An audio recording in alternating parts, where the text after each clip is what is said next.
Hello students, welcome to all of you. Vande Mataram. In today's lecture, we discuss about the chapter number 8 and particularly ये chapter का नाम है Human Health and Disease. अब ये chapter जो unit के अंदर included है unit number 8 और वो unit का नाम है Biology in Human Welfare.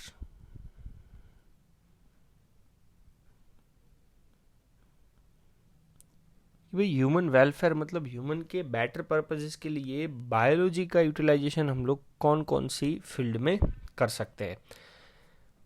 अब आगे हम लोग ये चैप्टर के अंदर इंट्रोडक्शन से डिस्कस करते हैं. अब आप लोगों को चैप्टर के नाम में दो मोस्ट इंपॉर्टेंट वर्ड दिखाई दे रहे हैं. Number 1 is the health and number 2 is the disease. आजकल की मॉडर्न लाइफ के अंदर सबसे ज़्यादा अगर किसी को कोई वर्ड से रिलेटेड अगर फियर हो, डर हो, चिंता हो, तो वो कहीं ना कहीं है पर्टिकुलर खुद का हेल्थ. और वो हेल्थ अगर बिगड़ा तो कोई ना कोई डिजीज़ उसके लिए रिस्पॉन्सिबल होगा. सबसे पहले हम लोग डिस्कस करते हैं कि भाई हेल्थ का डेफिनेशन क्या है इंट्रोडक्शन के अंदर. हेल्थ को कंसिडर किया जाता है, पहले के टाइम पे कुछ हेल्थ का ऐसे डेफिनेशन दिया जाता था कि भाई health was consider as a state of body and mind. दो वर्ड यहाँ पे आएंगे, एक तो बॉडी और दूसरा हमारा माइंड. तो बॉडी और माइंड का ऐसा स्टेट, और वो स्टेट बॉडी का या तो माइंड का किसकी वजह से होगा? Because of their was a balance of certain humours. Listen, अब साइंटिफिक लैंग्वेज में ह्यूमर्स का मतलब आप लोगों को मैंने स्क्रीन के ऊपर लिखा हुआ है कि भाई balance of some important substance of body.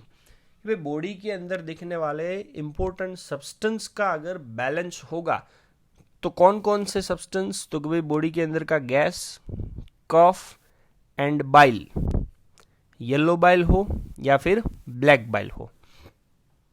तो पहले के टाइम पे ऐसा माना जाता था कि भाई बॉडी के अंदर अगर गैस, कफ, येलो बाइल और ब्लैक बाइल का अगर बैलेंस मेंटेन होता है तो ये बैलेंस की वजह से बॉडी का स्टेट एंड माइंड का जो स्टेट है वो नॉर्मल रहता है और वो पर्सन को हेल्दी पर्सन माना जाता है. पर अगर समझो कि भाई ये चारों सब्सटेंस के कंसंट्रेशन में कुछ ना कुछ इम्बैलेंस आया तो वो इम्बैलेंस की वजह से पर्सन की बॉडी कैसे कंसिडर की जाती थी? अनहेल्दी बॉडी है. तो ये कुछ कंसेप्ट था पहले के टाइम पे. ओके, ये कंसेप्ट को एग्री करने वाले नंबर ऑफ पर्सन्स, तो भाई some Greek like Hippocrates as well as पहले के टाइम का Indian Ayurveda system of medicine. तो some Greek like Hippocrates as well as Indian Ayurveda system of medicine, वो भी ये डेफिनेशन से एग्री थे कि भाई हेल्दी पर्सन किसे बोलेंगे कि अगर पर्सन की बॉडी के अंदर गैस, कफ, येलो बाइल और ब्लैक बाइल का अगर बैलेंस बराबर है तो वो बॉडी और माइंड के स्टेट को मेंटेन करके रखता है, ताकि वो पर्सन को हेल्दी पर्सन बोला जाता है.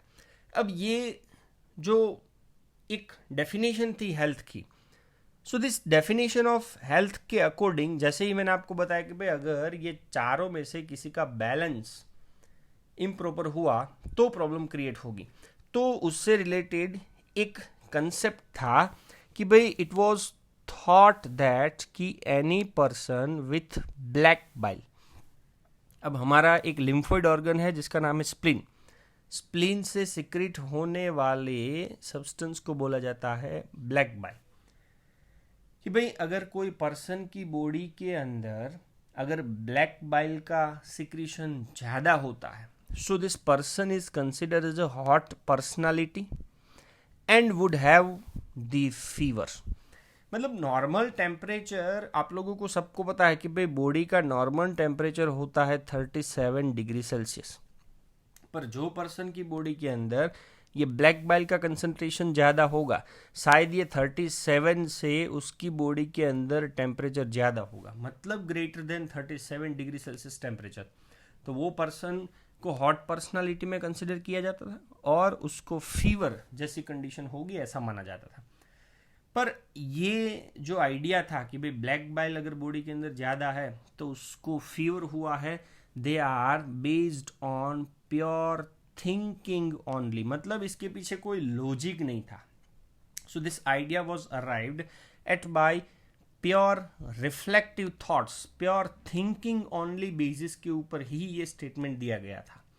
देन आफ्टर अब बात आती है साइंस की कि भाई according to the William Harvey, अब पहले तो विलियम हार्वे का साइंस के अंदर कंट्रीब्यूशन क्या है वो डिस्कस कर लेते हैं कि भाई विलियम हार्वे ने ब्लड सर्कुलेशन की डिस्कवरी की थी कि भाई बॉडी के अंदर ब्लड का सर्कुलेशन कैसे होता है by the use of experimental method. तो एक्सपेरिमेंटल मेथड से विलियम हार्वे ने ब्लड सर्कुलेशन की डिस्कवरी की थी एंड फाइनली उसने एक डेमो दिया था, डेमोन्स्ट्रेशन किया था कि of normal body temperature in person with black bile. उसने ए नाम के पर्सन के अंदर जब टेम्परेचर मेजर किया तो उसकी बॉडी के अंदर टेम्परेचर कैसा था, नॉर्मल। हालांकि ए नाम के पर्सन की बॉडी में बाइल, और वो भी कौन सा, ब्लैक, उसका कंसंट्रेशन ज़्यादा था, फिर भी उसकी बॉडी के अंदर का जो टेम्परेचर था ना वो नॉर्मल था। तो विलियम हार्वे ने जो गुड ह्यूमर वाला हेल्थ का हाइपोथेसिस था उसको डिस्प्रूव्ड कर दिया कि भाई ये जो गुड ह्यूमर वाला हेल्थ का हाइपोथेसिस है वो बिल्कुल गलत है, क्योंकि पहले इन्होंने बोला था कि अगर ब्लैक बाइल का कंसंट्रेशन किसी की बॉडी में है तो शायद वो पर्सन को फीवर है, पर उसने जब ये एक्सपेरिमेंटली प्रूव किया तो ए नाम के पर्सन के पास तो ब्लैक बाइल था और उसकी बॉडी का जब टेम्परेचर मेजर किया थर्मोमीटर से तो वो कैसा निकला, नॉर्मल। तो by this experiment good humour वाला जो हाइपोथेसिस था हेल्थ का वो यहाँ पे रॉन्ग हुआ। सो लेटर ऑन बायोलॉजी के अंदर बहुत सारा रिसर्च होने के बाद बायोलॉजी ने ही खुद कंफर्म किया, स्टेटेड दैट कि भाई माइंड को इन्फ्लुएंस करने वाली बॉडी के अंदर दो सिस्टम है, one is the neural system and another one is the endocrine system. तो कहीं ना कहीं ये दोनों सिस्टम मिलजुल के हमारे माइंड को इन्फ्लुएंस करती है एंड ये दोनों सिस्टम कहीं ना कहीं हमारी बॉडी के इम्यून सिस्टम को भी अफेक्ट करती है। तो न्यूरल सिस्टम और एंडोक्राइन सिस्टम दोनों मिलजुल के एक तो हमारे माइंड को इन्फ्लुएंस करेगा, also affect the our immune system. And finally ये प्रूव हो गया कि भाई हमारे इम्यून सिस्टम जो है they are responsible to maintain our health, कि भाई हमारा हेल्थ मेंटेन करने के लिए इम्यून सिस्टम रिस्पॉन्सिबल है और वो इम्यून सिस्टम को अफेक्ट करता है एक तो neural system and number 2 is the endocrine system. So final definition क्या हो जाता है, so mind as well as mental state can affect our health. वो बोला जाता है कि भाई आप जैसा माइंड में सोचोगे वैसा ही आपके साथ होगा, कि भाई आपने दिमाग में डाल लिया कि भाई मेरे साथ कुछ अच्छा होता ही नहीं है तो कंफर्म है वो आपके साथ कभी अच्छा होगा ही नहीं। तो mind as well as mental state both can affect our health, ये तो है ही, बट हेल्थ को अफेक्ट करने वाले दूसरे भी नंबर ऑफ फैक्टर्स है। So health is affected by main 3 factors. Factor number 1 is the genetic disorders. तो जेनेटिक डिसऑर्डर्स में 2 पॉइंट आपको दिख रहे हैं। नंबर 1 इज द डेफिशिएंसी, मतलब defect with which a child is born. समझ लो कोई चाइल्ड अगर बॉर्न होता है और बॉर्न होने के साथ ही उसकी बॉडी में अगर कोई डिफेक्ट है, डेफिशिएंसी है, तो ऑब्वियसली वो अफेक्ट करेगा। एंड नंबर 2 कि भाई कोई भी टाइप की डेफिशिएंसी या तो defect which the child is inherit, inherit का मतलब है ट्रांसफर होना। कहाँ से ट्रांसफर होता है, from their parents from birth. तो चाइल्ड अगर डेफिशिएंसी और डिफेक्ट के साथ बॉर्न होता है तो हेल्थ अफेक्ट करेगा, और दूसरा अगर उसको कोई डेफिशिएंसी या तो डिफेक्ट पेरेंट्स से जनरेशन टू जनरेशन मिलती है तो अफेक्ट करेगा। Factor number 2 is the infection, कि भाई अगर कोई इन्फेक्टियस एजेंट का इन्फेक्शन लगता है तो हेल्थ अफेक्ट हो सकता है। And number 3 is the our lifestyle. तो लाइफस्टाइल में क्या कंसिडर कर सकते हो, तो लाइफस्टाइल के अंदर पहला पॉइंट है food and water that we take. कौन सा फूड और वाटर हम लोग लेते हैं थ्रू आउट द लाइफ, कितना रेस्ट हम लोग करते हैं, एक्सरसाइज करते हैं कि नहीं करते हैं।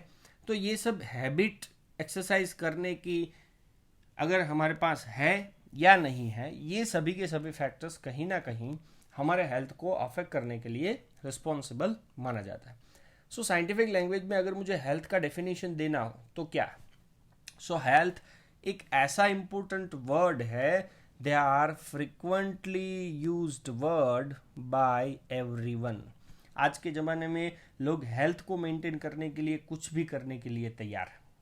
सो हेल्थ का एक सिंपल मतलब क्या होता है कि भाई अगर हम लोग ऐसा समझते हैं कि भाई health means absence of disease, कि भाई कोई अगर हमारी बॉडी में डिजीज नहीं है, और वी कैन से दैट कि भाई I am a physically fit, तो फिजिकली फिट हो या डिजीज अगर बॉडी के अंदर ना हो उसका मतलब ये नहीं है कि भाई पर्सन हेल्दी है। According to the French, disease को 2 पोर्शन में डिवाइड कर दिया गया था, डिज एंड दूसरा है इज। तो डिज का मतलब है अवे एंड इज का मतलब है इजी। तो बाजू में अगर आप लोग देखोगे तो मैंने लिखा हुआ है कि भाई away from easy condition is consider as a health. तो आप हेल्थ कब बोल सकते हो कि भाई आपको इजी से दूर न रहना पड़े। तो हेल्थ का एक ओपोजिट वर्ड क्या हो जाता है,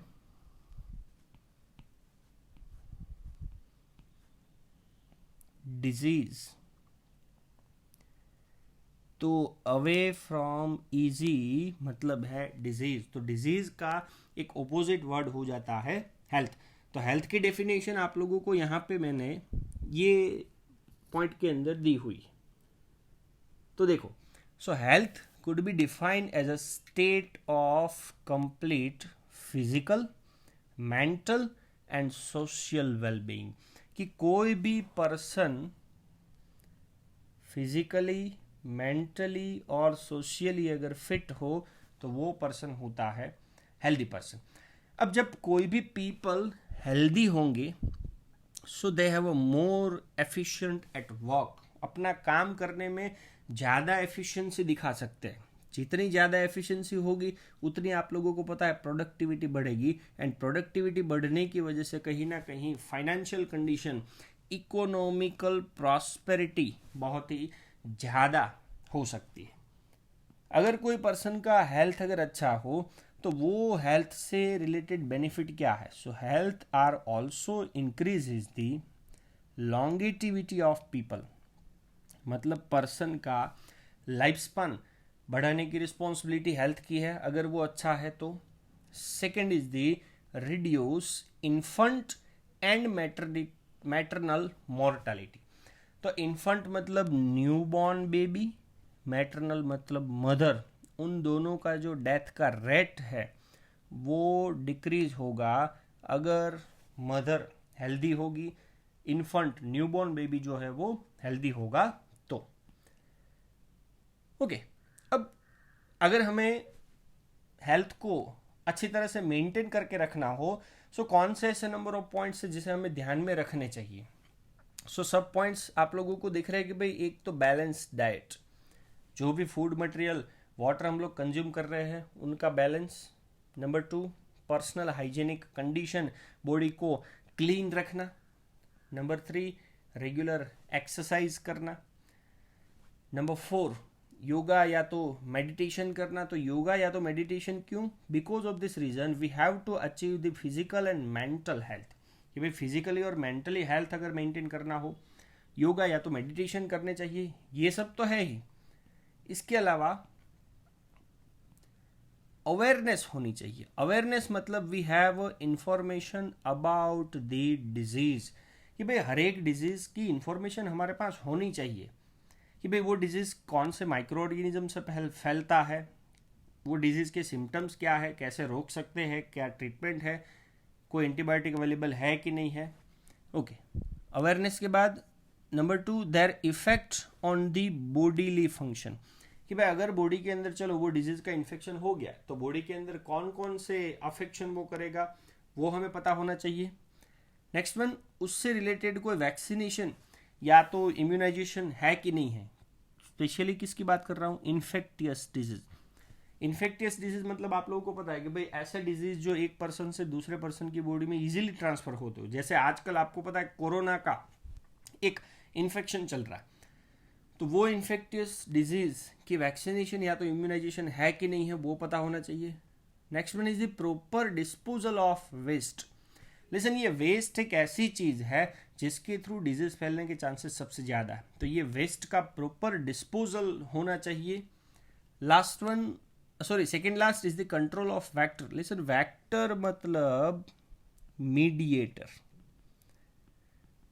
जैसे कि चलो मैं एक एग्जांपल ले लूँ कि भाई मलेरिया डिजीज है तो उसका वेक्टर, उसका मीडिएटर एक एनोफिलस मॉस्किटो है, तो उसका हमें कंट्रोल करना है। And last one is the maintenance of hygienic food and water resources, क्योंकि ये दो सब्सटेंस ऐसे हैं जो अगर हम लोगों ने नहीं कंज्यूम करने वाले थे और वो कंज्यूम कर लिए तो ये डिजीज लोगों के अंदर फैलते हुए बिल्कुल टाइम नहीं लगेगा। तो इतने सारे पॉइंट्स ऐसे हैं जो हमें ध्यान में रखने हैं अगर हमारा हेल्थ हमें अच्छी तरह से मेंटेन करके रखना हो तो। नेक्स्ट वन, अब हमें ये डिजीज को क्लासिफाई करना है। सो क्लासिफिकेशन ऑफ डिजीज, पर उससे पहले डिजीज की थोड़ी सी एक्सप्लेनेशन दी हुई है कि भाई when the functioning of one और मोर ऑर्गन, कि भाई बॉडी के अंदर एक या तो एक से ज़्यादा ऑर्गन या तो एक और एक से ज़्यादा ऑर्गन सिस्टम, जैसे कि रेस्पिरेटरी, डाइजेस्टिव, सर्कुलेटरी, तो एक या तो एक से ज़्यादा ऑर्गन, एक या तो एक से ज़्यादा ऑर्गन सिस्टम का फंक्शंस बॉडी के अंदर जब एडवर्सली अफेक्ट होता है with the characterization of various sign and symptoms, तो जब ऐसी कंडीशंस होती है we can say that we are not healthy because we feel like uneasy. Easy अगर लगता है तो हेल्दी है, but we feel like uneasy, उसका मतलब है that is we have a disease. तो डिजीज की डेफिनेशन मैंने आपको पहले भी दी कि भाई away from easy is equal to disease. So this disease are broadly classified into the two groups. तो वो दोनों ग्रुप्स में group number 1 is the infectious disease.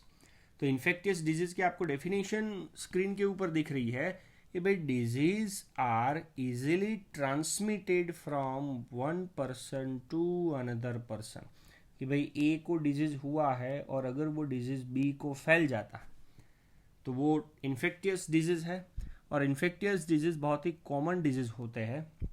Example आप लोग ले सकते हो कि भाई आजकल चलने वाला कोरोना, तो ये भी एक इन्फेक्टियस डिजीज है। कॉमन कोल्ड इन्फेक्टियस डिजीज है, न्यूमोनिया इन्फेक्टियस डिजीज है। तो इन्फेक्टियस डिजीज का एक एग्जाम्पल दिया हुआ एड्स, कौन से वायरस से फैलता है, HIV। Acquired immunodeficiency syndrome caused by human immunodeficiency virus, infectious disease का example is the fatal. Fatal का मतलब है डेडली डिजीज। एंड डिजीज का ग्रुप नंबर 2 और वो डिजीज का नाम है नॉन इन्फेक्टियस डिजीज। तो सीधी सी बात है कि भाई ए पर्सन को वो डिजीज हुआ है तो वो बी पर्सन में कभी भी नहीं फैलता है। They are not transmitted from one person to another person, but they remain limited to the person in whom it has been developed। जिसकी बॉडी में वो डेवलप हुआ है उसी की बॉडी में रहेगा, एक पर्सन से दूसरे पर्सन की बॉडी में वो नहीं फैलेगा। तो cancer is the non infectious disease and is major cause of death. जैसे आपको मैंने एड्स बताया इन्फेक्टियस के अंदर, वैसे ही कैंसर नॉन इन्फेक्टियस के अंदर एक फैटल डिजीज है। इसके अलावा हमारा हेल्थ अफेक्ट करने वाले दो substances, one is the drug and another one is the alcohol, पर उसका कैसा यूज करेंगे अगर हम लोग एब्यूज का मतलब है मिसयूज या तो प्रॉपर यूज, तो ये दोनों सब्सटेंस भी हमारे हेल्थ को एडवर्सली अफेक्ट कर सकते हैं। Thank you very much. जय हिंद।